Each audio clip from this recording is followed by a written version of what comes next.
हरे कृष्णा, राधे राधे। सखियों के श्याम से अगला प्रसंग है कौन बुझावे इन प्राणन की प्यास। सखियों, मुझे जल पिला दो, तृषा से कंठ सूखा जा रहा है। 4-5 सखियां घाट पर जल भरने आई थीं। घड़े धोकर रख दिए और सब मिलकर बातें करने लगीं।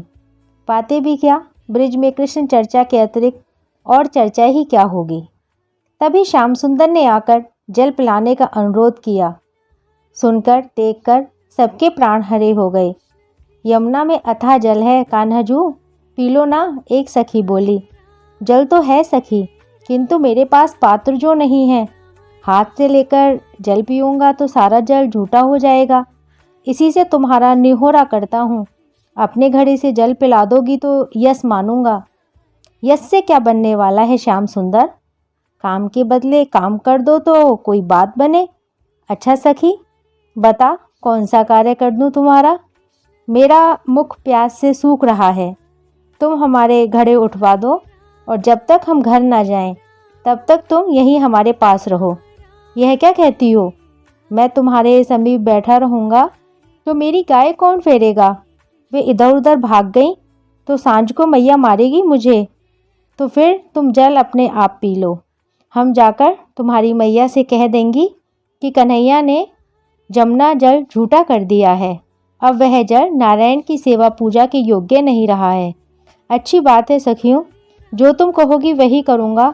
लाओ जल पिला दो। नंदा, तेरा घड़ा छोटा है, इससे अच्छी धार बंधेगी। सुमिति ने नंदा से घड़ा लेकर श्याम की अंजलि में जल ढालना आरंभ किया और अन्य सखियां अपनी छूटी हुई चर्चा का सूत्र पुनः थामने लगीं। क्या कह रही थी वसुधा तू अभी? इंदुलेखा जीजी ने पूछा।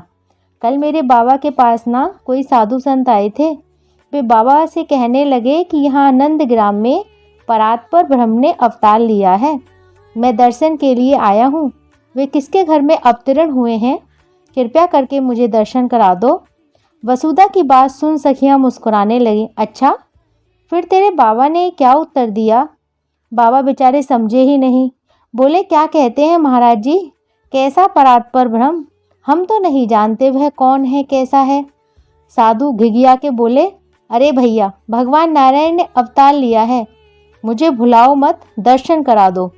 बाबा तो बेचारे अचंभित से होकर अपने चारों ओर देखने लगे और हाथ जोड़कर बोले, नहीं महाराज, हमको नहीं मालूम। यदि नारायण देव पधारे होते तो हम सब उनकी पूजा करने को दौड़ना पड़ते। साक्षात नहीं भैया, बालक रूप धारण किया है उन्होंने। साधु बोले, अब बालक तो महाराज ब्रिज की गली गली में दौड़ते फिरे हैं। ना जाने कौन से नारायण देव हैं। उनका कुछ अता पता और चिन्ह बताएं तो बताऊं। सुन भैया, नील कमल सा सांवला रंग है। कमल से कोमल और विशाल नेत्र हैं। घुंघराले केस हैं। छाती में श्री वत्स का चिन्ह है। बड़ी मनमोहनी छवि है। देखने से तृप्ति ना हो ऐसा मनमोहन रूप होगा। ऐसा तो हमारा कन्हैया है महाराज। बाबा बोले, पर वह तो महाउद्यमी है। नंदराय के बुढ़ापे का पूत है। पर मनुष्य की कौन कहे, पशु पक्षी भी उसे घेरे रहते हैं। बस बस भैया, मैं उनके ही दर्शन चाहता हूँ। कहाँ होंगे इस समय वे? आनंदवन, जमुना किनारे चले जाओ महाराज, वहीं कहीं गाय चराते होंगे। अच्छा वसुधा, क्या नाम बताया साधु बाबा ने? परात्पर ब्रह्म। यह क्या होता है सखी? एक ने पूछा। इनसे ही पूछ लो ना, सुमिति ने जल पिलाते हुए कहा। एकाएक श्याम सुंदर की हंसी आ गई और मुख में भरा हुआ सारा जल फुहार के रूप में घड़े के भीतर और समीप खड़ी सखियों पर पड़ा। नंदा खींचकर बोली, यह क्या किया तुमने? मैया ने नारायण की पूजा के लिए जल मंगाया था, तुमने घड़ा झूठा कर दिया। मैया मारेगी मुझे। कन्हैया खड़े हो गए। मैं क्या करूं सखी, तुम्हारे परात्पर पुरुष की व्याख्या पची नहीं, सो उछलकर बाहर आ गई और सब खिलखिलाकर हंस पड़ी। लो सखियों, तुम्हारे घड़े उठवा दूं। मेरी गैया भाग गई होंगी।